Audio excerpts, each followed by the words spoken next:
Tackle Warehouse has been the premier online tackle shop since 2003, with a huge selection of not only the latest and greatest from the biggest brands, but the hard-to-find regional specialties as well. Tackle Warehouse. Click, save, fish. That's what I'm talking about, son. Get you some of that daggone pie. Woo-hoo! Looky there! There's your bug-eyed big one right there. Getting started. We're getting started. Here's what I'm talking about. Gosh dang gorilla! Let's go, baby. Straight meat. God, look at that big one.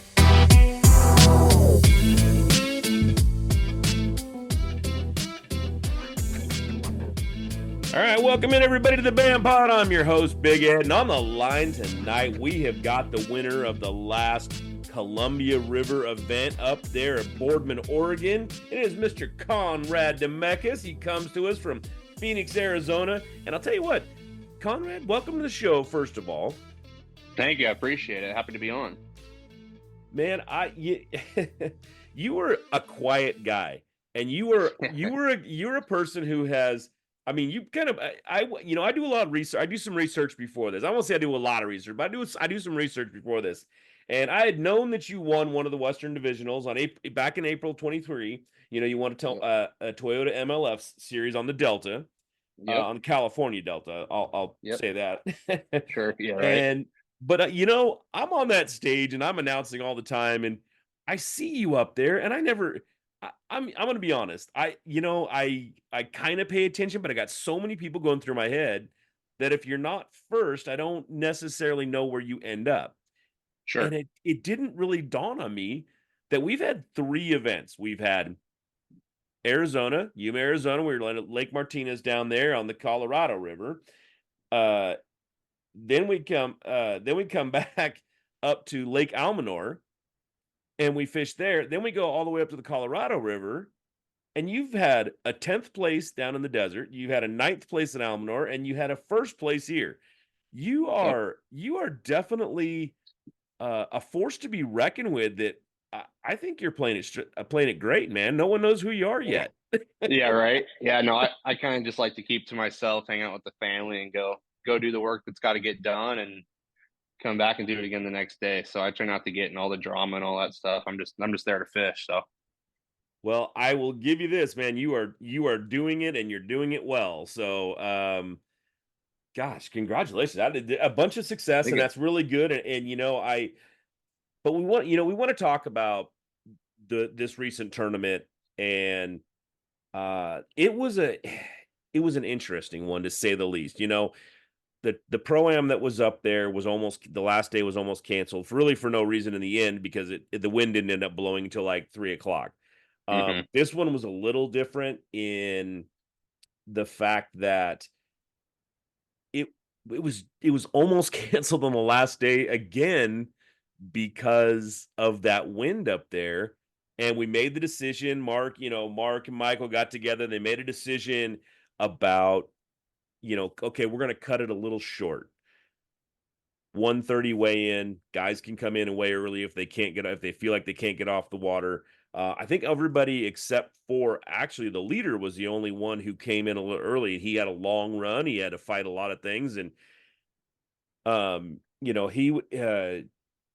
he just felt like he needed to be off the water on the last day a little early, which was fine. I mean, but I know it was killing him inside. I know that it came down to you two in the end, but it was killing him in the end, whether or not he should have stayed. But I don't think there was much. That wind was coming up pretty good.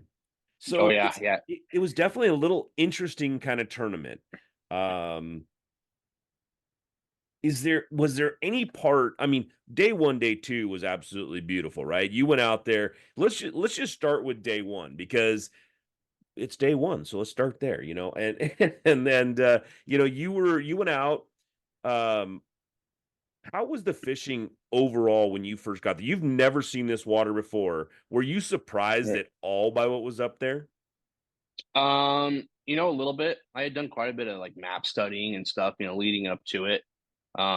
Google Earth, the Humminbird Lake Master app, just a few of those things, just trying to get a lay of the land to kind of see, but then of course you're looking at a map and then you dump in the water and you get outside the marina there, you kind of see it's a lot bigger picture.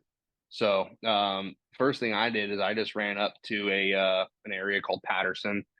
To me, looked like a very high percentage area. I figured it was a good place to start. I actually thought quite a few boats would start in that area. Little did I know, 2 hours later, I didn't have a bite, and I figured that I'm missing something.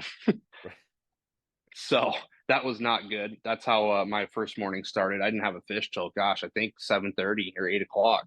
Wow. And I figured, I mean, I knew that there's a big population of smallmouth on this place. I kind of went looking for largemouth, just because I think that's more my forte, to be honest with you, is largemouth. Right. In grass fishing, like I feel like that's my most confident techniques. So that's the area that I thought would kind of set up the best for that. There was grass there, and historically, I've heard that there's largemouth there. So that's where I went looking, and I struck out. So, plan B, okay, let's go run the smallmouth stuff that I had marked. And my first stop, I pulled up and caught like a 3 3/4, just going down a grass line, nothing super special, but it was an area that I marked. So I was like, okay, this kind of makes sense. Maybe they're on this kind of stuff.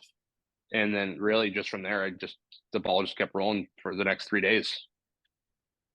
Was there, so I did kind of the same thing. I looked out there and go, man, there's actually a lot of grass out here. You come and look. I'd never seen that water before. We actually took a little trip out, just kind of looking at it, seeing what it was.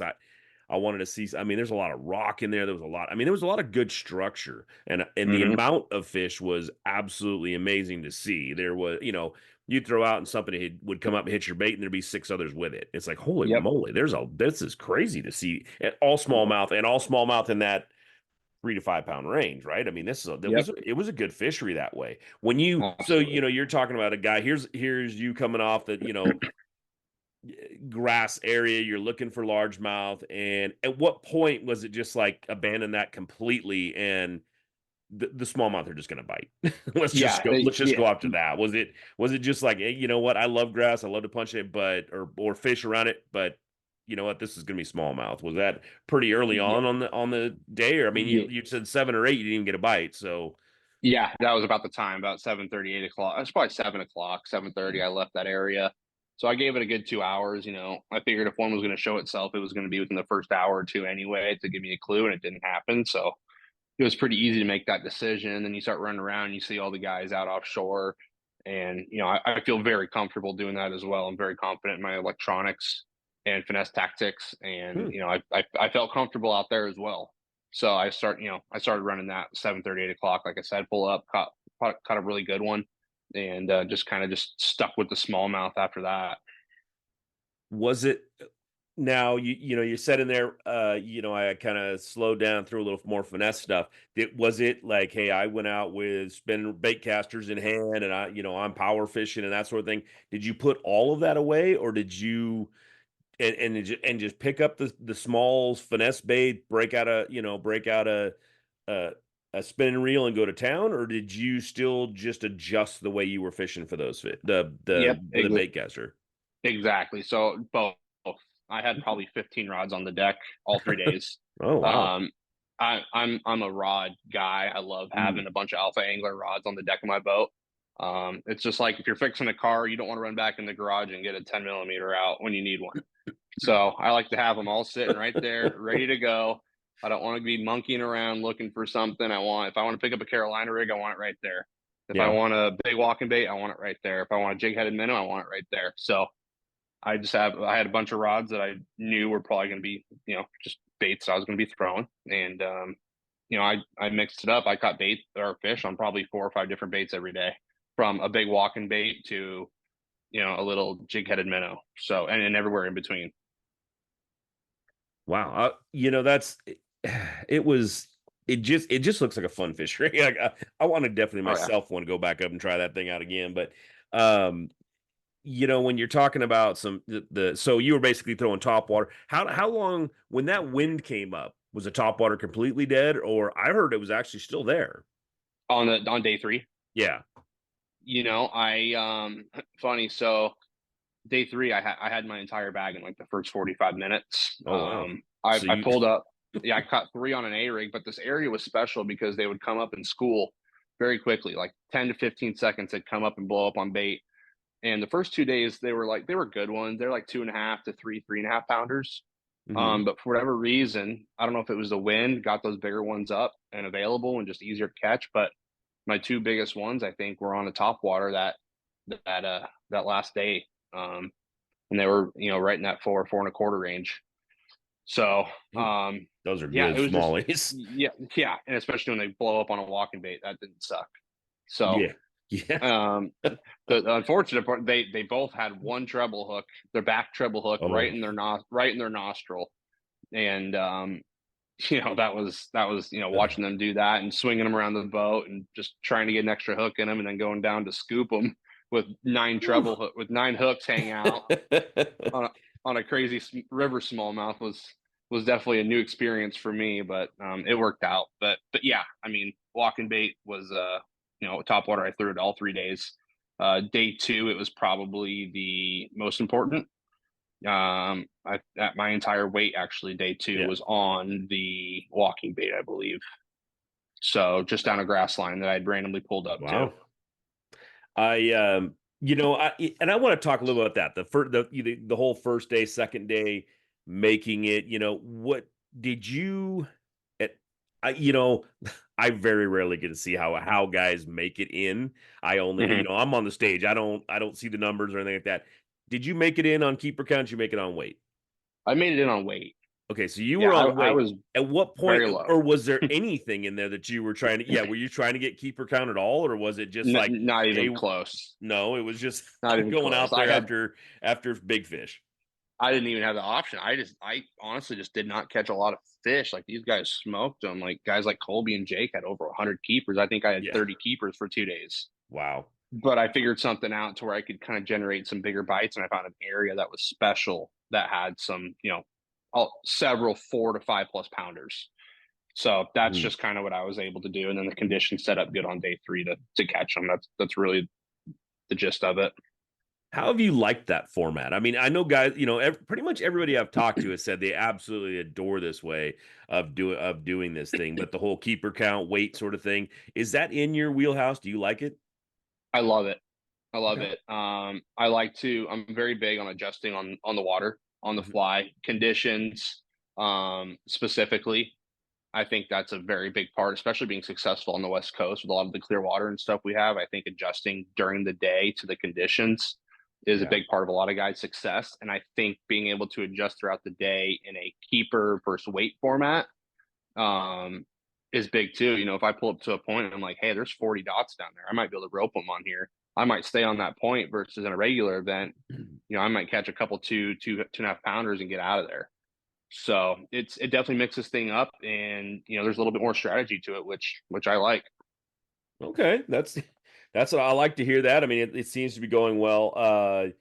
The other one is I saw a little post out there on social media, and it was about this A rig, and you mentioned an A rig out there. There's some special A rig because I don't feel like this is the average normal A rig that you were throwing. The way that it was kind of said, it was something special. Who's making that, and where can everybody get Yeah, it's on the corner of no. That is an 88 baits. My buddy Jesse down in Southern California makes it, and he's made me probably 10 of them now. Well, And he'll make them specifically how I like them. This one was specifically a mini rig, so I believe the arms are 4.5 inches long. no, okay. So it's pretty compact. Hmm. They may be closer to 4 inches. It's a pretty compact rig, and I put some smaller blades on there, just to really finesse it up. And then I just put some 3/8 heads on there with 3.3 Kitex. But I think the Wow. biggest thing was just having that little finesse A rig was I don't know. I think that was pretty important. There's less drag in the water to allow that thing to get down there, because I was catching those fish in like 20, Oh wow. probably 20 foot of water. Wow. So, a big A rig, I mean, it's big and bulky, and it can take a little bit more time to get down to those fish. Yeah. Um, so that finesse one was able, I can get it down there pretty quick. I can keep it above them. It looked good on the scope too. Just nice little blob rolling around down there on the bottom. So yeah, that rig that Jesse makes is the real deal. Hey folks, Randall and I want to talk to you real quick about choosing the right electronics mount for your bass boat. Mark and I have been partnered with Bass Boat Technologies from the very beginning, and we know the quality and effort that Van Foster has put into this company. Custom, that's the one thing that I think about whenever I think of Bass Boat Technologies. Van Foster has spent years, not hours, years perfecting these mounts. He works with just about every bass boat company out there, most models for every bass boat company out there. He has spent the time working on these bass boats. So what you get is a custom fitted mount, not some mass produced universal mount for every bass boat out there. Van makes them custom fit for your bass boat. Bass Boat Technologies also makes a lot of other custom parts. Seat pedestal plugs, tool holders, steering wheel spacers, and battery trays are all made with the same attention to detail that Bass Boat Technologies is known for. Bass Boat Technologies is a vital part of our livelihood, and it's very important to your overall boating experience also. Absolutely, and that's why we choose Bass Boat Technologies. Check them out at bassboattech.com. You'll be glad you did.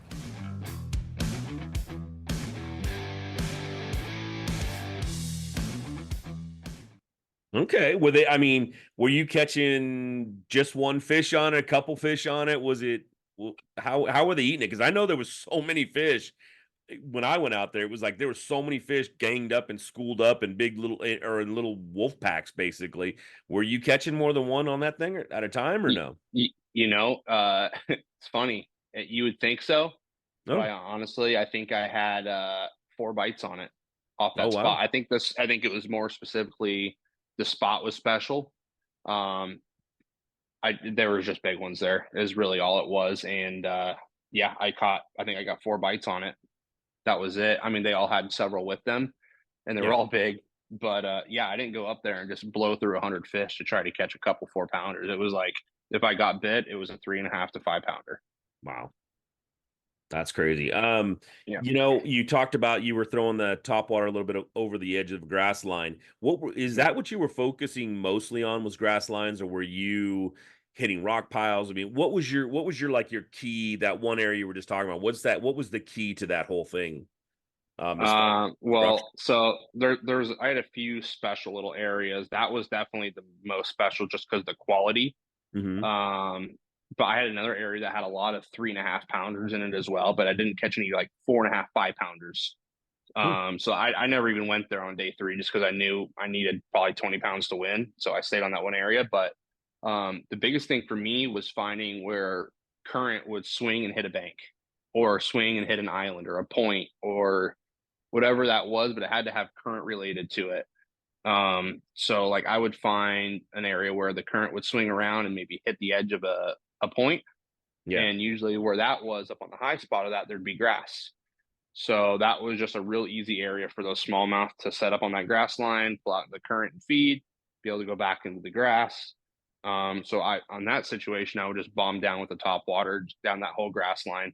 Oh, okay. And they'd come right out of the grass. I mean, I could watch them come from the grass out and eat that bait. It was Yeah. insane. But Yeah, but that yeah, was some so clear. That was some pretty clear water up there. yeah, I mean, it was probably 8 to 10 foot of visibility, I would say, for Oh, sure. yeah, Easy. it was beautiful. It was beautiful. I mean, Yeah. the whole area up there is actually, it's growing so nice. It's such a great little community right there. But to see that fishery, it was. Were you happy to go up there? And now that you've been there, now that you've seen it, you ready to go back next year? Yeah, we actually just bought a house in Boardman last night. So no. I'm No. really okay. Yeah, no, There's no, no, it was beautiful. I mean, Yeah. the amenities there, everyone was super nice. We stayed at the lodge right there and by the Yeah. ramp, and it was fantastic. It was Yeah. great. I mean, the fishery was awesome. I mean, it's a little piece of paradise right there. You sure you don't want to go in on a house, huh? I'm ready. You ready? We might I have to win a couple more of these. Right. Yeah, I mean, it was one of those things that I'm just up there and it was like, wow, that's great. And it seems like every time somebody goes up there, there was a ton of anglers that were just like, wow, this is crazy. This is good fishing up here. And um, But I'll ask you about one of your competitors in there was this Colby Pearson guy who's been kind of on a run too. I thought he was on more of a run, but you're actually on a way better run at this point. Other than winning, Yeah. him winning the first two, you win in the third Yeah. one. I mean, you guys are pretty special right now. It's great to see. But that guy made the top 10. He's in there. I mean, you've got some names on that board. I mean, you had Nick Cloutier, you had freaking, Colby Pearson on there, you had Ish Monroe in there, there was some big names you're fishing against, and Yeah. you came out with the win on that one. How did it feel going in and knowing Colby was back there with a chance? And I know it's not his home body of water, but he loves catching smallmouth, and he was up there. Was that pretty intimidating to you, or was it just like, I don't care, I'm gonna go out and do what I do? Yeah, I mean, I wouldn't say, definitely not intimidating. I Mhm. mean, I don't feel like I'm ever going to go into a tournament where I'm intimidated. If that's the case, you're probably fishing for last anyway. So, yeah, I mean, these guys are all good buddies of mine, but when we're on the water, we're competitors for sure. But as soon as we get off the water, we're all best friends. So, Colby's Yeah. becoming a pretty good buddy of mine. We've been talking quite a bit, and he's a downright hammer. So he's definitely one of the last guys you don't want to fish against. But to be honest with you, it just makes you better. Yeah. And like guys like Jake Boomer, I've known Jake Oh, since 2016. He's become a very good friend of mine, and you're you know, you're fishing for his company, yeah, right? yeah. So I've Or- been running Alpha Rod since 2016 as well, and yeah, I mean he's probably the last person I'd want to weigh against on that stage. So yeah. I mean, those he guys are all was. hammers. Yeah, he had a big cheering crowd up there. He was, from the area. That's their thing. So yeah, there was a lot of it was sounded great up there. Yeah, And you still have that sponsorship, right? I know he was just joking. I don't know. We'll see what it looks like. We'll see what the contract looks like in January. Exactly. But going back into that a little bit with the whole, what did you think going in day? Was it the right decision to blast off and go? I mean, I'll put you on the spot and say, what do you think? Was it the right decision to go out and fish? Absolutely, 100%. Even if I didn't win, if I got 10th place, it was the right decision. Okay. You know, we've always fished. You're never going to be able to fish in dead calm water and just beautiful 75 and sunny every day. Right. Obviously there is a safety to that. Yeah. But I think men will be men and boys will be boys, and I do think you're going to have to navigate some rough water at times, and Yeah. that just comes in the part of the adversity and the decision making you have to make throughout the day. Like I had that bag pretty early, and at 10 o'clock, I didn't have an extra keeper or an upgrade at all. So I ended up coming in about an hour early and just fishing by the ramp just to make sure I got back safe Mm. and that my fish were healthy, just because I knew I had a chance. Mm. There was no need to push it and have a breakdown or something stupid happen out there and Right. crush me on time. So, I mean, that's just part of the decision making. Like I said, Yeah. you're never going to have a beautiful 75 and sunny day, but yeah, I mean, it separates the men from the boys, I think. Well, I was gonna say, there's a guy out there, Ken Maw. He fishes on a body of water pretty consistently that has some pretty intense, Oh yeah. wind on it. You don't Hmm. get to, you don't get to not fish the delta when it blows. I mean, and you're gonna have Yep. to be out there. Clear Lake can get pretty nasty out there, and Absolutely. they still go. So I personally thought it was right. I mean, we got that when you got up there in the morning, it wasn't dead calm, but it was pretty close. And then you go Yeah. out, and I think coming back in early was the right decision. I mean, it happened. Nick came in a little early, for the same reason. He's like, hey, I got a long run to make. I want to do this and be close to what I feel like I can be competitive. And he had to come in a little early. There was a couple other guys that came in just a hair early, but I think everybody got back in safe, and it looked pretty good. So yeah, I mean, it picked up and went for a little while there. I mean, it got pretty Oh, nasty at the end there for a it while. was moving. It was Yeah, moving. It was hard. It was really hard to fish anything, to be honest with you. yeah. Besides that one area I didn't feel like I could go catch an upgrade just because I had all really good ones. And so I was just like, I might as well just head towards the ramp. And I think I got to the ramp at like, I don't know, 12:45 and Right. fished around the ramp for some release fish for an hour until we had to head in. But yeah, I mean, it was a good decision in the end. Um, you talked a little bit about, everybody kind of meshing in this thing. And I want to say this is probably one of my favorite parts of this tournament circuit has been the fact that these guys are very professional, but at the same time, they go out, they compete against one another, but they all, they all root for one another. I mean, when Colby Yep. won his first one, there, Nick Wood was out there rooting for him too, and that sort of thing. Everybody was congratulating him and saying how good a job he did and what it was, and hey, finally you made it. And the same way, I mean, I feel like everybody's out there and they're very competitive, as they should be. But at the same time, it becomes more of a family, and they're like, hey, you know what? You went out there, worked hard. They know you worked hard, and you went out there and got the job done, and that's awesome, Yep. And the other aspect is watching the families. I cannot imagine that if you had to drive 3,000 miles and go fish, that your wife and kid would be able to come consistently. Yeah. Maybe show up to one, maybe show up to two or something, but not consistently. And they have Yep. been there consistently. And Yep. I just love that part of it. I keep, I can't even remember the people are saying, hey, I didn't even get to see I hardly ever get to see my aunt and uncle, and they showed up. I didn't get to see, I haven't seen my family in a little while, but they're up here at this event. And they get to show up. They never get to come to anything. I think that is so amazing about a part of what the BAM Trail is doing by being out here on the West Coast, where you guys can have a home and you can have people come out and root for you and be there for you. Has it made a difference in the way you're fishing this year, having your family and that support around?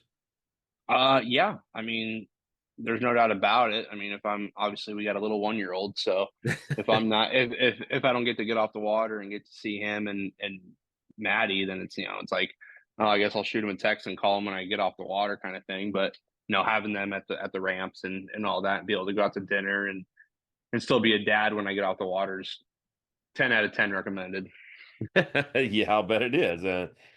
Um, it's just great to see, just great to see the families out there on this one, and it was Boardman, Oregon. So now here's the other part. You said this on stage to Colby in front of everybody. Everyone saw it. You went down. He went down there and took your trophy. Now you came up here and took his trophy. I know it's just a joke and that sort of thing, but does it mean that much, doing that?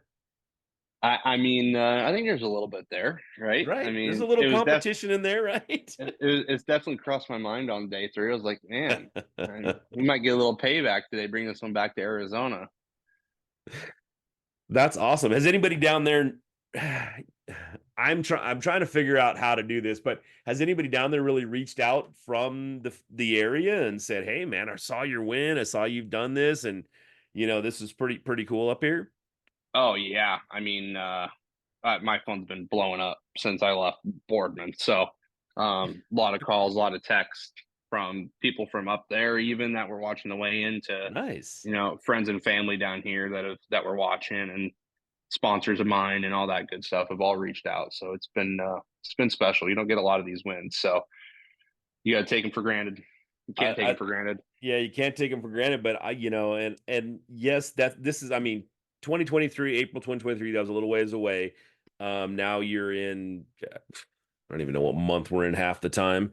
We're in July. So just a few months pass and you win another one. Now, was this totally different fishing from there? Because you were on the Delta, on a grass system, on a river system. You come up here. I mean, are you going to get known as a river guy because, you take a win down there, you come up here, you take a win on a river? Is that, right? You took a 10th place at Martinez down there? I mean, are you just becoming a river guy? Like get off the lakes and start doing pretty well, or what?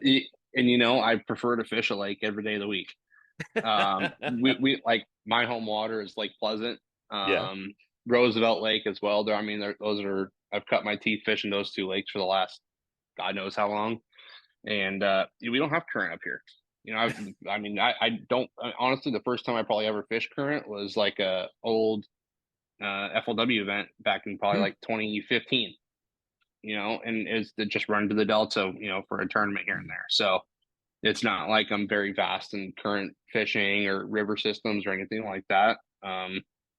To be honest with you, I think having a good mapping system is probably the most important thing an angler could have, Yeah. and understanding how fish set up based on the variables, one being current. So I think really I just plug it in as if I was fishing a lake and just add current to the situation and say, where would they set up? Where are they what are they going to eat? Where are they going to eat it? We've paired one of the most iconic hulls in the history of bass boats with a proven lineup of trusted accessories. We're bringing you best-in-class value and performance, leaving others in your wake.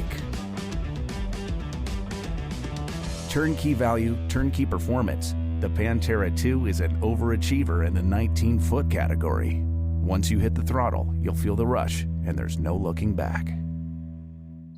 Yeah, I think what that really attests to is your skill level. I mean, you're fishing at a very high level. You're fishing at the pro level out here on the West Coast, and we've just there are some dominant fishermen out here, and we've got a lot of West Coast guys that have gone back east. We still have one fishing here with us right now. Ishman Rowe, who is one of the top anglers in the nation, is fishing with us. And he's out there making these top tens as well. And it really attests to how good an angler you are to be able to say, hey, you know what, I really like lakes, but you've won 2 on river systems, so it's not just saying, hey, you know what, I only fish this way or that way. I mean, you have to make adjustments on the fly. You have to make adjustments every day that you're out there, and it's showing off the skill level that you are bringing, and I think you're really making a heck of a name for yourself at this point. I mean, you're, like I said, just this, in the last year and a quarter or whatever, you've had some really, really good finishes. So, but let me ask you this. How do you feel about the whole BAM trail now that you've been 3 events? Everybody's still out there, oh, it's just it's Wild West 2.0. It's this, it's that. You've fished it. You've been there. You've been a part of it. What do you think about the way we're doing this thing and how it's going? And what do you think about the next year's one with the Super 60, where, you know what, you don't have to go that far to make a really good living? Yeah, I mean that's all. Everyone that's serious on the West Coast that's what we all want. We don't want to have to drive back to Alabama and Arkansas and Florida to go fish at a high level and for bigger dollars. So the fact that BAM was able to bring a platform like that to the West Coast and provide us, my biggest thing, I've always wanted to fish for the highest entry fee I could pay. A lot of guys are like, oh, I don't want to pay that much money. It's like, but I mean, I feel like the more money I can pay, the more I can win. Yeah. And if I'm fishing good and I'm fishing how I should be, I'm gonna have a chance to make some money. So for me, the BAM coming out with the Pro Tour, and I'm getting, I got an invite, and I had some questions about it. Obviously, one of the big advocates for you guys was Jake, and I talked to Jake probably twice a day for a week about it, and just going back and forth on it. And I mean, he had no wrong points, and that's why I'm here. So, yeah, I mean, BAM's been awesome. The platform is great. I think it's growing, and the fact that we already have, a good amount of guys that are considering fishing that Super 60 next year. Oh, yeah, we're almost full. Yeah. I talked to a couple West Coast guys today, on my 18-hour drive home. Yeah. I had a lot of phone calls to take and make. And all I heard was, man, it looks like it's a really good thing. And I heard, the word was, I hear there's some West Coast hammers coming out and fishing next year. So if we can get that $2,500 entry, 50,000 for first, and get 60 serious guys out there, and we're gonna have the legitimate best in the West out duking it out 5 times a year. Oh yeah. It should be amazing to see who comes out and who steps up and says, all right, we're different. We're not, I've said it since day one. We are not those other organizations. And we're doing, you know, and I think it's just in the way we're approaching it and everything else. And I will tell you, this was one of the toughest things Mark has ever had to face with doing the turn, you know, really thinking about canceling that day 3. I mean, Yeah. I watched him go back and forth and back and forth, and his brain was spinning in a million different ways. He made different phone calls, everything else. This is a guy who doesn't want you guys. No. Does he want anybody to ever get hurt? No. Does he want there to be a chance that anybody gets hurt? He told me, he goes, if I let them go out and it's unsafe, he goes, and somebody got hurt, he goes, I don't know that I could ever run a tournament circuit again. He said, it would kill me. It would crush me. This is a guy who's been an angler and he knows what you guys have to go through. So it's been very different to see the way he's doing this and to make the decisions he made. I mean, he did not take any of this lightly. So it was very interesting to see how much he actually cares. But absolutely. and that was the whole reason he decided to do this in the first place, was because the Super 60 came out of, I want these guys to be home on the West Coast. I want them to know that BAM is out here to create a circuit that will rival anything that the Southeast has to offer. Those guys, yeah, they may have their circuits over there, and they've been doing it for what, 20, 30 years plus 50 years for Bassmaster, that sort of thing. They've got a little bit of time on us. We've had 3 Pro Tour events, so not quite a year in, right? So not a full season. So I mean, we've got a little ways to go, but I like hearing from the anglers on how they actually feel about it, and you know, is it something worth coming? You can tell everybody out there, it's like, hey, it's worth doing. It's not a 2.0 situation. It's we have some of the stuff, but that's all we have is the stuff. Yeah, and you know, a big factor to a lot of guys is, you know, we get paid on spot right then and there. Oh yeah. And I'll tell you what, I've cashed 3 checks now. I haven't had one bounce. I haven't had to call Mark and say, hey, the check didn't go through. You know, I didn't have to wait 2 weeks for an electronic payment to come through. You know, it's been very timely. Everything's been great. The media has been great. You know, I fished I fished Bass Opens, I fished MLF Toyota Series, I fished a lot of different events. And, you know, I've definitely 100% I've gotten more media coverage fishing the BAM Pro Tour than I have anything else. So I think that makes it easier for me to provide good quality content for my sponsors and to be able to promote my sponsors the best way I can. And if that makes it, you know, I'm fishing the West Coast, then so be it. Yeah, and I will say this. I mean, that's definitely where Mark is shining his light really bright, is the amount of the amount of coverage and you right now you're building a brand, dude. I mean, Demecs Fishing is going to be here for a minute, because the way you're doing it, you're building a heck of a brand, and you can be very proud of what you're doing out there. I've seen a couple guys really start to shine on this one. Like Colby's one of them. He's out there and he's building some really nice stuff. I've actually seen, and I know Marty Lawrence will probably listen to this show, so I want to tell it to him. I've actually seen Marty Lawrence come out of his shell a little bit, and I've got him to talk on stage. I mean, that right there that's a big deal. That's a big deal. I pat myself on the back for that one a little bit. Miracles do happen. Exactly. I mean, Nick Woods had to talk, and he's done it, and Marty Lawrence. It's actually been really good to see, but yeah, man, we've got about another 10 to 12 minutes on this thing. And I always like to give you guys, this is your time to kind of tell everybody. They just listened to you talk about the win you had. They heard some of the tips and the tactics and things that you did and the way you approach the water out there. Tell everybody who you are, man, and give them ways to get a hold of you and follow you and watch you, and have at it right now. This is your time, Conrad. Take it away. I appreciate it. You guys can all follow me on my social media stuff. It's Conrad_Demecs or Conrad_Demecs Fishing as well, on Facebook, Instagram, all that good stuff. This week's it was pretty phenomenal, to be honest with you. I haven't told a lot of people this, but this was probably the least prepared I've ever been for a tournament in my life. And it's funny how it works out. The Delta was the same way when I won. I mean, when I won the Delta, it was, we had cope 2 days before the tournament. So I never practiced. I rolled up there and just went fishing. And it was the same with this event. I worked late Wednesday and busted up there and got in late Thursday night. And, work's been really busy for me. I'm a sales manager for a roofing company. So we've been super busy lately. And I've just kind of really focused on that for the last couple months. And that's kind of taken time away from my normal studying on fishing that I like to do.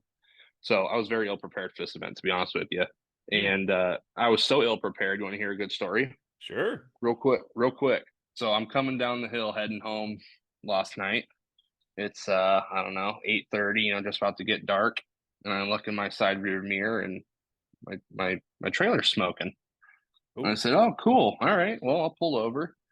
And I'm in between Boise and Twin Falls, Idaho. And I look over and yep, it's a bearing. Okay, awesome, good deal. I'm prepared for this, right? No worries. I got my spare hub, all that good stuff. Go to take the tire off, and guess who doesn't have a tire iron or anything to take a tire off? That's right, baby. Damn Pro Tour champion. Oh man, that's gotta yeah. That's so gotta suck right there. Yeah. So I grabbed the wrong toolbox. So that's how ill prepared I was for this event. Thank God the godsend of Adam Deacon lived 30 minutes from where I was at.